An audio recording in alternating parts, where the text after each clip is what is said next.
ইতোমধ্যেই ভেঙে পড়তে শুরু করেছে ইসরায়েলের ঐক্য ও শক্তিমত্তা। ইতোমধ্যে ইসরায়েলের যুদ্ধকালীন মন্ত্রিসভা থেকে পদত্যাগ করেছেন বেনি গ্যান্টজ। বেশ কিছুদিন ধরেই ইসরায়েলের প্রেসিডেন্ট নেতানিয়াহুর সাথে বনিবনা হচ্ছিল না বেনি গ্যান্টজের। গাজা ইসরায়েল যুদ্ধকে কেন্দ্র করে দুই নেতার মধ্যে মতবিরোধ সৃষ্টি হয় এবং বেনি গ্যান্টজ যে যুদ্ধকালীন মন্ত্রিসভা থেকে পদত্যাগ করবেন এ ব্যাপারে গুঞ্জন ভেসে বেড়াত গণমাধ্যমগুলোতে। এই গুঞ্জনকে সত্যি প্রমাণিত করে এবার মন্ত্রিসভা ছাড়ছেন ইসরায়েলের গুরুত্বপূর্ণ এই নেতা।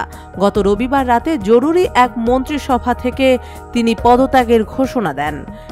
গত ৮ মাস ধরে চলমান গাজা ইসরায়েল যুদ্ধে অত্যন্ত শক্তিশালী ভূমিকায় ছিলেন বেনি গ্যান্টজ। এ কারণে গ্যান্টজের এই পদত্যাগ প্রধানমন্ত্রী বেনিয়ামিন নেতানিয়াহুর মাথায় আকাশ ভেঙে পড়ার মতো। স্বাভাবিকভাবেই এটি ইসরায়েলের যুদ্ধকালীন মন্ত্রিসভার জন্যও একটি বড় ধাক্কা।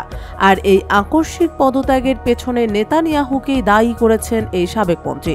মন্ত্রিসভা থেকে সরে দাঁড়ানোর সিদ্ধান্ত কঠিন ও বেদনাদায়ক উল্লেখ করে সংবাদ সম্মেলনে বেনি গ্যান্টজ বলেন, প্রকৃত বিজয়ের দিকে এগিয়ে যেতে আমাদের বাধা দিচ্ছেন নেতানিয়াহু।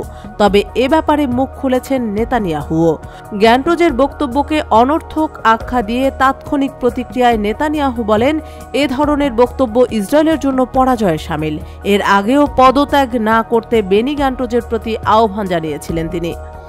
মূলত নেতানিয়াহুর সঙ্গে বিরোধের জেরে যুদ্ধকালীন মন্ত্রিসভা থেকে সরে দাঁড়ালেন সাবেক এই প্রতিরক্ষামন্ত্রী।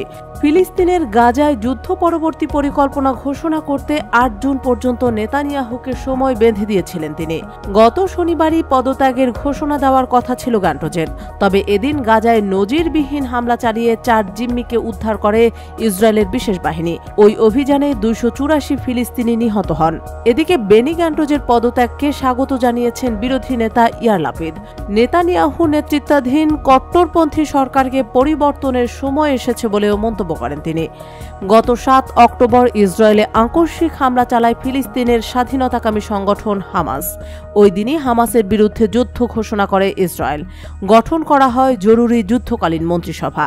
গাজায় ৮ মাস ধরে চলা ইসরায়েলের সর্বাত্মক হামলায় এ পর্যন্ত ৩৭,০০০-এর বেশি ফিলিস্তিনি নিহত হয়েছেন।